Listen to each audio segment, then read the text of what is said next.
Hello everybody, my name is X Factor. Welcome back to some Battlefield 1 multiplayer gameplay. And today we're going to be talking about some very good news that David SirLand decided to share with us the other day when I was doing an AMA over on Reddit, and then followed up with some Twitter interactions. This is something that's been near and dear to all of our hearts because it's been a major part of the Battlefield franchise. Both good, bad, and of course, ugly. We're talking about some of the most controversial terms ever to be used in this franchise. It's Tickrate, hit registration, and one that's actually been made up by the community, netcode, which is actually used by the developers, and it makes sense because it's this all-encompassing term. When somebody brings it up, we kind of all know what's being referenced.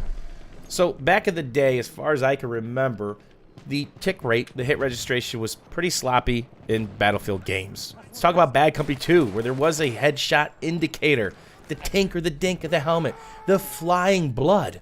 Well, that's back in Battlefield 1, the tink and the dink. But of course, the helmet actually flies off in Battlefield 1 if you give them a finishing blow with the headshot, which is sweet, by the way. But in Bad Company 2, sometimes you'd hear that tink or dink, you'd see the blood fly, then all of a sudden you realize they took no damage. But it'd work in your favor as well. You'd be bebopping around in the Erica Harbor within the rubbles or the windows, then all of a sudden you'd eat a shotgun slug, which would just one-shot you across the map, and you'd see the blood, maybe hear the dink, and take 0 damage. Not to mention the lunging knife. Battlefield 3 wasn't much better. Battlefield 4 was a horror story. The game was not stable at launch for 6 to 8 months. The client wasn't stable. The server wasn't stable. You would die 5 to 6 feet behind a wall multiple times in a round. Not to mention the one-frame death issue. You guys all remember that, right? Where you'd play back your footage in slow-mo. Maybe you record at 60 FPS, and within 1 or 2 frames, right? 1 or 2 frames of 60 in a second, you'd go from 100 to 0, and it was not a sniper round, which is some of the most furious stuff in the world because that's randomization mixed into your gameplay, not a consistent thing for something that's considered a competitive shooter as a helmet goes flying. But the good news is Dice LA has been very, very busy on 2 different things. Most of you guys don't know. They have been working on Battlefield 1 for a very long time. We're going to get to that in a second. But they slowly started fixing up Battlefield 4. Most of you guys already know this, the CTE, Community Test Environment. They cleaned up the tick rate. They've increased it several times. They've cleaned up the hit registration. And they've done a lot on the optimization side. Their goal, from David SirLand's mouth, one day is to have your frequency update, your tick rate, be your FPS. So on PC, that actually maxes out to a server side setting of 144.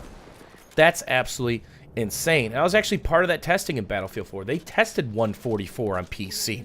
Now, there's a lot of elements at play there.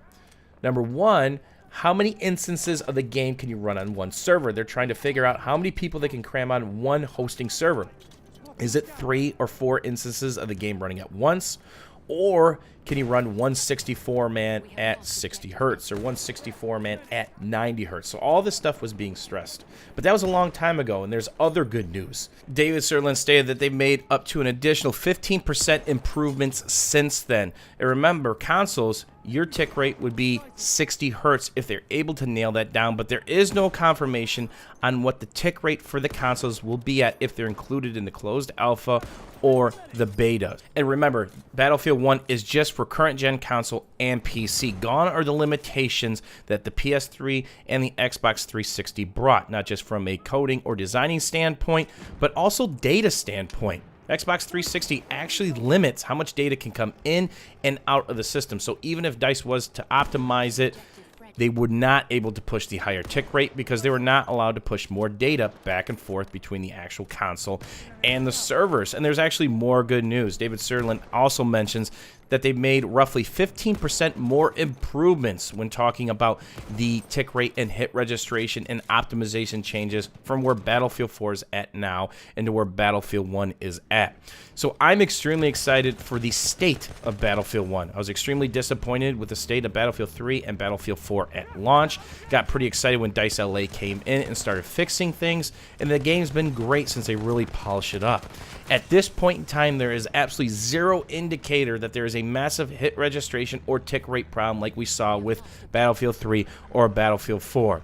the game plays really, really smooth. It's going to be interesting to see what kind of other additional optimizations DICE plans on making and executing between now and, of course, the run of the beta and the release of the game in late October. We actually could be in line for a stable and very polished release for a Battlefield game in the first time as far as I can remember.